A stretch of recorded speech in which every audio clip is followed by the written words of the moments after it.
Hello everyone, I am Kevud Polra, your geography mentor.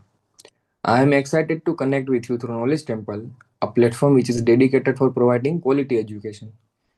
So here at Knowledge Temple platform, you will get structured learning, live lectures, and also prepared notes, and also rewards based on your performance. कि आपका performance कैसा है compare to other students, तो उस basis से आपको rewards भी मिलेंगे यहाँ पे। ठीक है। सो फिर स्टार्ट करते हैं आज के क्लास के साथ। ठीक है, तो जहाँ पे हमने लास्ट क्लास में छोड़ा था वहां से हम वापस कंटिन्यू करेंगे। तो हम लास्ट क्लास में देख चुके कि कंपोजिशन क्या है हमारे एटमॉस्फेयर का, कौन से गैस है, कौन से गैस सबसे ज्यादा है। नाइट्रोजन आपका 78% है, ऑलमोस्ट 78% है। ऑक्सीजन आपका ऑलमोस्ट 21% है। कार्बन डाइऑक्साइड आपका 0.04% है। फिर उन सबकी इंपॉर्टेंस क्या है। फिर कौन से लेयर होते हैं एटमॉस्फेयर में आपके, स्ट्रेटोस्फियर, टोपोस्फियर, स्ट्रेटोस्फियर, मिजोस्फियर, आइनोस्फियर, हम सब वो देख चुके हैं। ठीक है, होमोस्फियर में कौन से लेयर आते हैं, हेट्रोस्फियर कौन से होते हैं, वो सब हम देख चुके हैं। वाटर वेपर क्या होता है आपका, किस इंपॉर्टेंस क्या है वाटर वेपर की। फिर डस्ट पार्टिकल्स आपकी क्या है, इंपॉर्टेंस ऑफ डस्ट पार्टिकल्स हम देख चुके हैं। तो आज हम स्टार्ट करते हैं जहां से हमने कल छोड़ा था। Why is troposphere the last the most important of all. जो हमारा ट्रोपोस्फियर है सबसे ज्यादा इंपॉर्टेंट क्यों है। ठीक है, देखते हैं। बिकॉज हमारे एटमॉस्फेयर में 5 लेयर्स हैं। Troposphere, stratosphere, mesosphere, thermosphere and exosphere. But उन सबसे सबसे ज्यादा ट्रोपोस्फियर ही क्यों जरूरी है, तो हम उसकी इंपॉर्टेंस देखते हैं। Atmosphere consist of different layers with varying density. Density और टेम्परेचर में डिफरेंस होता है सभी लेयर में। जैसे यहाँ पे जो भी डेंसिटी आपकी होगी ट्रोपोस्फियर में, वो यहाँ पे डिफरेंट होगी, यहाँ पे और डिफरेंट होगी, यहाँ पे डिफरेंट होगी। ठीक है, किसी भी लेयर की सेम नहीं होगी डेंसिटी और टेम्परेचर। ठीक है। Density is highest near the surface. ठीक है, अर्थ के सरफेस के जितना नजदीक होगे आपको डेंसिटी ज्यादा होगी आपकी वहां पे। ठीक है। And decreasing with increasing altitude. जैसे आप ऊपर जाते जाओगे, हायर एल्टीट्यूड पे जाते जाओगे, तो डेंसिटी आपकी डिक्रीज होती जाएगी। Decrease with increase in high altitude. ठीक है। Atmosphere is divided into 5 different layers depending upon the temperature conditions. These are troposphere. ठीक है, तो उसको ट्रोपोस्फियर बोलते हैं। तो एटमॉस्फेयर आपका 5 डिफरेंट लेयर्स में डिवाइड है। ठीक है, टेम्परेचर कंडीशंस के बेसिस पे। ठीक है। तो देखते हैं कि वो पांच कौन सी लेयर्स है। ठीक है। तो पहले आपकी ट्रोपोस्फियर, तो most important. So troposphere is the lower most layer of the atmosphere. ठीक है, सबसे पहली लेयर है, lower most layer of atmosphere and most important layer of atmosphere. ठीक है। It's average height is 13 kilometre and x tends रफली to height of 8 kilometre. ठीक है, मतलब एवरेज हाइट 13 किलोमीटर है और 8 किलोमीटर तक एक्सटेंड करता है फिर ये। ठीक है। Near the poles and about 18 kilometre the equator. मतलब क्या है, इनकी जो एवरेज हाइट है आपकी ट्रोपोस्फियर की, वो बेसिकली 13 किलोमीटर तक है। ठीक है, एवरेज हाइट 13 किलोमीटर है। बट ये पोल्स में 8 किलोमीटर तक हाइट अपनी एक्सटेंड कर सकता है, और इक्वेटर वहां पे 18 किलोमीटर मीटर्स तक एक्सटेंड करता है ये। Thickness of the troposphere is greatest at the equator because heat is transported to great heights by strong convectional currents. तो जो आपकी थिकनेस होती है ट्रोपोस्फियर की, वो इक्वेटर पे सबसे ज्यादा होती है। क्यों, उसके पीछे का रीजन ये है कि जो आपकी हीट है, ठीक है, वो बहुत ज्यादा मतलब हाइट पे आपकी ट्रांसपोर्ट होती है। क्यों, स्ट्रॉन्ग कन्वेक्शनल करंट्स होते हैं आपके इक्वेटर पे। ठीक है, उसी वजह से क्या होगा, हीट आपकी बहुत ज्यादा हाइट्स पे ट्रांसपोर्ट हो सकती है, इसलिए वहां पे थिकनेस बहुत ज्यादा होगी। This layer contains dust particles and water vapours. मतलब ट्रोपोस्फियर डस्ट पार्टिकल्स और वाटर वेपर्स को कैरी करता है। ठीक है, हम देख चुके हैं लास्ट क्लास में कि डस्ट पार्टिकल्स और वाटर वेपर क्यों जरूरी है। ठीक है, क्लाउड्स क्रिएट होते हैं इससे। ठीक है, उसके बाद प्रेसिपिटेशन होता है, क्लाउड्स क्रिएट होंगे, हमें बारिश होगी, तो उसकी वजह से क्या होगा, एग्रीकल्चर वगैरह होगा। तो इसीलिए ट्रोपोस्फियर सबसे most is the most important layer. ठीक है, all changes in climate and weather take place in this layer. ठीक है, कि जितने भी आपके चेंज क्लाइमेट चेंज में या तो वेदर में चेंजेस होते हैं, वेदर पैटर्न में, वो सब इसी लेयर के लिए होते हैं, इसी लेयर में होते हैं आपके। The air never remain static in this layer. मतलब एयर कभी स्टेटिक नहीं होगी इस लेयर में। ठीक है, चेंज होती जाएगी, डायनेमिक एयर होगी आपकी यहाँ पे, मतलब स्टेटिक फ्लो नहीं होगा एयर का। ठीक है, therefore this layer is called changing sphere. ठीक है, इसीलिए इसको बोलते हैं चेंजिंग स्फीयर। इस लेयर को मतलब दूसरे नाम से बोल भी सकते हैं, चेंजिंग स्फीयर। अगर आपको एग्जाम में पूछ ले कि कौन सी जो 5 लेयर्स है उसमें से कौन सी लेयर को चेंजिंग स्फीयर नाम से भी बोलते हैं, तो याद रखना troposphere. The temperature in this layer decreases at the rate of 1 degree Celsius for every 165 metre of height. ठीक है, देख चुके हम पहले भी कि यार जैसे आप हाइट बढ़ेगी, टेम्परेचर डिक्रीज होगा। और कितना डिक्रीज होगा, कि आप 165 मीटर तक हाइट की जाओगे, तो एवरी 165 मीटर हाइट पे 1 डिग्री सेल्सियस टेम्परेचर आपका डिक्रीज होगा। ठीक है, तो क्या होगा, जैसे मान लो यहाँ पे 0 है। ठीक है, 0 मीटर हाइट है आपकी यहाँ पे बिल्कुल ग्राउंड पे। देखो ये ग्राउंड है आपका। ठीक है, तो यहाँ पे क्या होगा, मान लो यहाँ पे आपका 30 डिग्री टेम्परेचर है। ठीक है, अब जैसे मान लो यहाँ से आप ऊपर जाओगे, यहाँ पे आप 165 मीटर पे गए। ठीक है, 165 मीटर आ गया आपकी हाइट। ठीक है, तो ये क्या होगा, यहाँ पे जो टेम्परेचर होगा वो आपका 29 डिग्री सेल्सियस हो जाएगा। फिर आप वापस जब यहाँ से जाओगे 320 मीटर। ठीक है, तो 320 मीटर पे जाओगे तो यहाँ पे क्या हो जाएगा, 28 डिग्री सेल्सियस हो जाएगा। और ऐसे वन से हर एवरी से 165 मीटर पे क्या होगा, 1 डिग्री सेल्सियस आपका टेम्परेचर कम होगा। The upper limit of the troposphere is known as tropopause. ठीक है, तो जो अपर लिमिट आती है कि कहाँ तक हम काउंट कर सकते हैं कि ट्रोपोस्फियर है, तो उसको बोलते हैं ट्रोपोपोज, ट्रोपोस्पोज। ठीक है, ट्रोपोपोज, सॉरी। ठीक है, तो क्या है कि जैसे मान लो,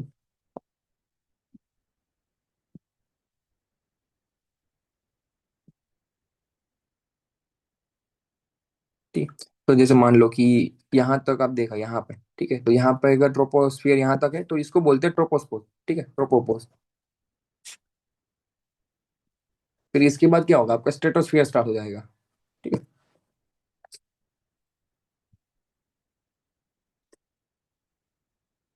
फिर जो आपकी सेकंड लेयर है वो आपकी है स्ट्रेटोस्फियर। ठीक है, the stratosphere is found above the troposphere and extends up to the height of 50 kilometre. मतलब ट्रोपोस्फियर के ऊपर मिलती है आपकी स्ट्रेटोस्फियर, और 50 मीटर तक इसकी हाइट होती, 50 किलोमीटर तक इसकी हाइट होती है। This layer is free from clouds and other weather related activities as air blow horizontally. ठीक है, अब यहाँ पे जो एयर होती है आपकी हॉरिजॉन्टली ब्लो करती है। ठीक है, हो तो उसकी वजह से क्या होगा, वहाँ पे क्लाउड्स वगैरह नहीं होते। ये बिल्कुल फ्री होती है क्लाउड्स वगैरह, वहाँ पे क्लाउड्स वगैरह आपके सिर्फ आपको ट्रोपोस्फियर में मिलेंगे। ठीक है, so this layer is considered ideal for flying of aircraft.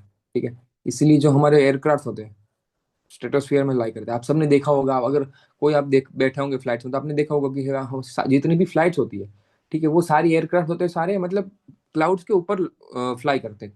ठीक है, आप सबने देखा होगा, आप जब प्लेन में बैठते हो तो आपको नीचे दिखेगा clouds.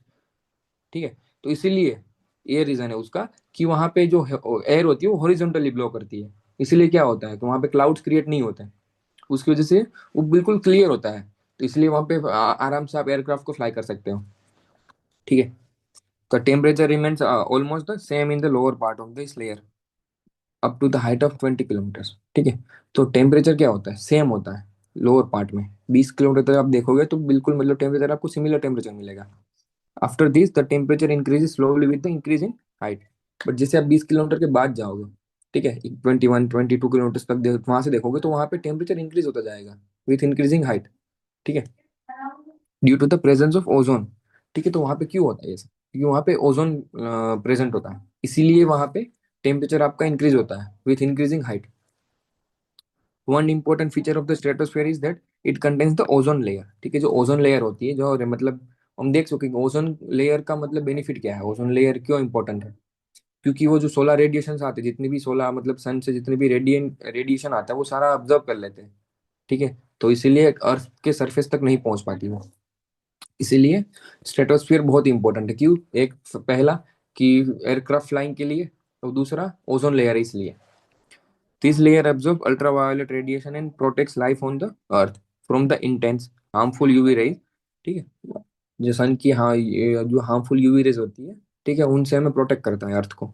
The upper limit of the stratosphere is known as stratopause. ठीक है, जो अपर लिमिट स्ट्रेटोस्फियर की आपकी उसको बोलते हैं स्ट्रेटोपोज। ठीक है, फिर थर्ड वन इज आपकी मिजोस्फियर। ठीक है, तो mesosphere lies about the stratosphere which extends up to the height of 80 kilometre. ठीक है, तो मिजोस्फियर आपकी क्या होती है, 51 से लेकर 80 किलोमीटर तक एक्सटेंड करती है आपकी mesosphere. In this layer temperature starts decreasing with increase in altitude. ठीक है, तो अगेन मेसोस्फीयर में क्या होगा, जैसे हाइट बढ़ेगी टेम्परेचर डिक्रीज होगा। ठीक है, और reaches up to the -100 degree Celsius at the height of 80 kilometre. But जैसे आप 80 किलोमीटर तक पहुंचोगे वहां पे मतलब -100 डिग्री सेल्सियस तक आपका टेम्परेचर डिक्रीज हुआ होगा। ठीक है, सो मीटियर और falling stars occur in this layer. तो हम देखते हैं जो स्टार्स फॉल हो सकते हैं, ठीक है, तो मीटियोर्स फॉल वगैरह करते हैं तो इसी लेयर में फॉल करते हैं बेसिकली वो। ठीक है, the upper limit of the mesosphere is known as mesopause. ठीक है, तो मीजो 80 किलोमीटर पे आपका जो मीजोस्फीयर की हाइट है, तो वहां पे 80 किलोमीटर के आपका क्या होगा, मीजोस्पोज आ जाएगा। ठीक है, फिर आपकी वहां पे है थर्मोस्फियर और ionosphere, fourth layer. The ionosphere is located between the 80 to 400 kilometres above the mesosphere, मतलब मेसोस्फियर से 80 किलोमीटर से 400, मतलब 80 से 400 किलोमीटर तक आपका थर्मोस्फियर आएगा, ionosphere. It contains electrically charge particle known as ions and hence it is known as ionosphere. ठीक है, हम देख चुके पहले कि आइनोस्फियर क्या होता है।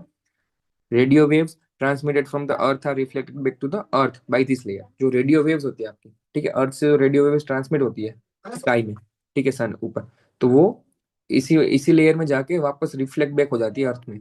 ठीक है, temperature here starts increasing with height. तो अगेन क्या होगा, थर्मोस्फियर में टेम्परेचर आपका हाइट से इंक्रीज हो जाएगा। ठीक है, हाइट इंक्रीज होगी, टेम्परेचर इंक्रीज होगा। फिर आपका exosphere, so the uppermost layer of the atmosphere above the thermosphere is known as exosphere। ठीक है, तो uppermost layer जो आपके एटमोस्फेयर की उसको बोलते हैं exosphere. Gases are very thin in this layer. ठीक है, तो गैस वगैरह जो होगी आपकी, गैसेस होगी वो सब बिल्कुल थिन होगी यहाँ पे। ठीक है, due to the lack of gravitational force, क्योंकि वहाँ पे ग्रेविटेशनल फोर्स वगैरह बहुत कम होता है, इसलिए वहाँ पे जो आपकी गैसेस वगैरह होगी बिल्कुल थिन होगी। Therefore the density of air is very less and and atmosphere merges into the outer space. ठीक है, इसीलिए यहाँ पे क्या होता है, जो डेंसिटी होती है आपकी एयर की वो बिल्कुल कम होती है, मतलब ना के बराबर होती है। और इसीलिए मतलब जो है ये है, ये जो एटमोस्फेयर आपका आउटर एटमोस्फेयर एक्सोस्फेयर आपका, वो मतलब आउटर स्पेस से भी मर्ज कर जाता है। तो बेसिकली आप एक्सोस्फेयर में पहुंचोगे तो आप समझ लो, आपको कह सकते हैं कि आप स्पेस में चले गए। ठीक है, so temperature starts increasing in this layer as it composed of very wide and disperse particles of hydrogen and helium. ठीक है, तो ये लेयर हाइड्रोजन और हीलियम को मतलब क्या होते हैं, इस लेयर में आपको हाइड्रोजन और हीलियम मिल जाएंगे आपको पार्टिकल्स। ठीक है, तो उसकी वजह से क्या होता है, हाइट जैसे जैसे हाइट बढ़ेगी टेम्परेचर भी आपका इंक्रीज होगा। Lower boundaries of exosphere is called exobase.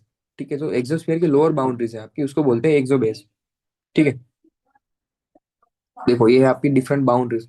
ठीक है, तो जो आपका सबसे पहला था ट्रोपोस्फियर। ठीक है, हाइट उसकी। ठीक है, फिर आपका स्ट्रेटोस्फियर 18 से लेके 50 किलोमीटर। ठीक है, ये वाला आपका स्ट्रेटोस्फियर है। तो यहाँ पे आपका आ जाएगा ट्रोपोस्फियर।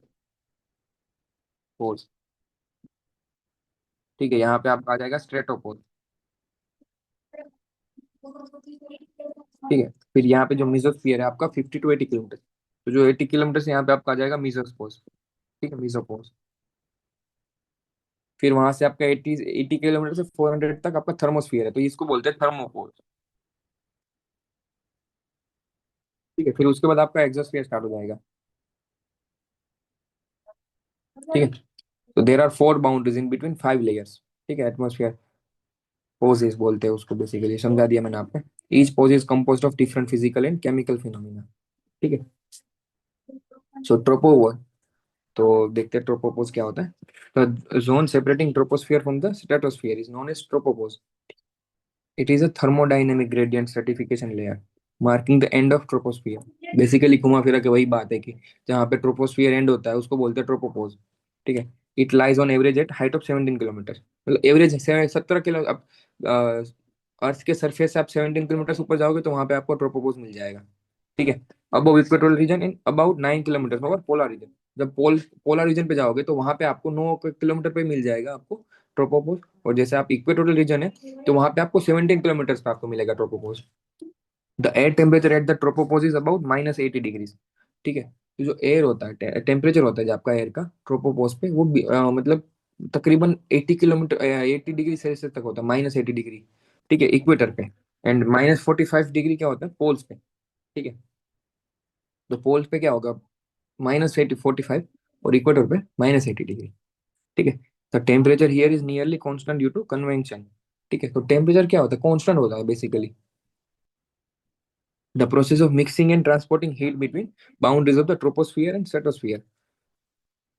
तो क्यों यहाँ पे, मतलब उसका रीजन बताया कि कांस्टेंट क्यों होता है टेम्परेचर यहाँ पे ट्रोपोस्फोस पे। क्यों, क्योंकि जो मिक्सिंग होती है आपकी, मिक्सिंग और ट्रांसपोर्टिंग होती है जो हीट की between boundaries of troposphere and stratosphere, इसीलिए। ठीक है, फिर आपका stratopause. The stratopause is the boundary in the earth atmosphere between stratosphere and mesosphere. मतलब मेसोस्फियर और स्ट्रेटोस्फियर के बीच की जो बाउंड्री है उसको बोलते हैं stratopause. The stratopause is the region where maximum in the temperature occurs and remain constant। ठीक है, तो आपका ट्रोपोपोज है। ठीक है, वो ये वहां पे टेम्परेचर मैक्सिमम होता है ठीक है, और बेसिकली कांस्टेंट भी रहता है और मैक्सिमम टेम्परेचर डिफरेंसेस भी आते हैं। ठीक है, on earth stratopause is 50 to 55 kilometre height. ठीक है, 50 से 55 किलोमीटर की हाइट होगी आपकी अर्थ पे, तो उसको बोलते हैं stratopause. The temperature in the stratopause is -15 degree Celsius. ठीक है, -15 डिग्री तक सेल्सियस टेम्परेचर होता है वहां पे। फिर आपका मीजोपोज। ठीक है, so mesopause is the point of minimum temperature at the boundaries between thermosphere and thermospheric thermosphere atmospheric region. ठीक है, तो क्या है, जो मिजोस्फियर और थर्मोस्फियर के बीच की जो बाउंड्री है उसको बोलते हैं मिजोस्पोज, मिजोपोज। ठीक है, due to the lack of solar heating and very strong radiative cooling from carbon dioxide, the mesosphere is the coldest region on the earth. ठीक है, almost almost -100 degree Celsius temperature होता है वहां पे। ठीक है, तो क्यों होता है ये? ठीक है, due to lack of solar heating, मतलब सोलर हीटिंग वहां पे बहुत कम होती है, मतलब होती ही नहीं है। ठीक है, और रेडिएटिव कूलिंग भी नहीं होती वहां पे। ठीक है, तो रेडिएटिव कूलिंग होती क्या है? A process by which a body loses heat. ठीक है, फ्रॉम कार्बन डाइऑक्साइड, मतलब कार्बन डाइऑक्साइड वगैरह से वहां पे जो रेडिएशन होता है वगैरह कुछ नहीं होता, सोलर हीटिंग वगैरह कुछ नहीं होती, इसलिए उसका टेम्परेचर -100 डिग्री सेल्सियस तक होता है, इसलिए इसको बोलते हैं कोल्डेस्ट लेयर। मेसोस्फियर को आप बोलते हैं coldest layer of the earth. ठीक है, फिर है आपका थर्मोस्फियर, थर्मोपोज। ठीक है, it is the atmospheric boundary of earth energy. ठीक है, अर्थ के एनर्जी सिस्टम है उसकी एटमोस्फेरिक बाउंड्री है। ठीक है, located at the top of the thermosphere. ठीक है, the temperature of the thermopause could range from nearly absolute zero to 987.548 degree Celsius. ठीक है, मतलब बिल्कुल जीरो भी हो सकता है, और 987 मतलब ऑलमोस्ट 988 तक भी हो सकता है, 987 तक सेल्सियस डिग्री तक टेम्परेचर होता है यहाँ पे। इतना डिफरेंस होता है यहाँ पे। Below this the atmosphere is defined to be active on insolation receive. ठीक है, जो इंसोलेशन आपकी रिसीव्ड होती है, ठीक है, उसकी एक्टिव इंसोलेशन यहाँ पे होती है receive, due to increase presence of heavier gas such is monatomic oxygen. ठीक है, तो जो मोनोटोनिक ऑक्सीजन है आपका, उसकी वजह से क्या होता है, ये हैवी गैस होती है, बहुत ज्यादा हैवी गैस होती है, तो उसकी वजह से क्या होता है, इंसोलेशन रिसीव होती है यहाँ पे, इसलिए यहाँ पे आयंस वगैरह आपको मिलेगा। ठीक है, तो the solar constant is expressed by the thermopause. ठीक है, as a lower boundary of the exosphere, this boundary is also called exobase. ठीक है, मतलब बिल्कुल जो लोअर बाउंड्री होती है आपकी थर्मोस्फेयर की, उसको एक्सोबेस भी बोल सकते हैं। So what would happen in there is no ozone in the atmosphere, मतलब अगर ओजोन नहीं होगा एटमोस्फेयर में तो उससे क्या होगा? ठीक है, it is a special variety of oxygen gas which is found in small quantity in the atmosphere between 10 to 15 kilometers from the surface। ठीक है, जो अर्थ का सरफेस है वहां से आपको 10 to 15 किलोमीटर की हाइट पे आपको मतलब बिल्कुल स्मॉल क्वांटिटी में आपको ओजोन मिलेगा। ठीक है, it acts as a filter and absorb UV radiation, मतलब क्या फिल्टर की तरह काम करता है। ठीक है, from the sun in the end prevents them from reaching the earth surface. मतलब क्या है, सन से जो भी मतलब यूवी रेडिएशन वगैरह आते हैं आपके, तो उसको क्या करता है, फिल्टर कर देता है ये, फिल्टर करके उसको छान देगा और उसको आने नहीं देगा अपने तक। ठीक है, सर अर्थ के सरफेस तक उसको आने नहीं देगा, उसकी वजह से क्या होगा, अर्थ का सरफेस को प्रोटेक्ट करेगा, हमें प्रोटेक्ट करेगा, इसीलिए ओजोन बहुत इंपॉर्टेंट है। ठीक है, if ozone is not there then UV rays will reach the surface of earth and which can damage the DNA of plants and animals. ठीक है, अगर ओजोन नहीं होगा, ठीक है, तो यूवी रेज सरफेस तक इजीली पहुंच जाएगी, उससे क्या होगा कि जो डीएनए है हमारा प्लांट्स का एनिमल्स का, उन सबको बहुत बड़ा डैमेज हो सकता है।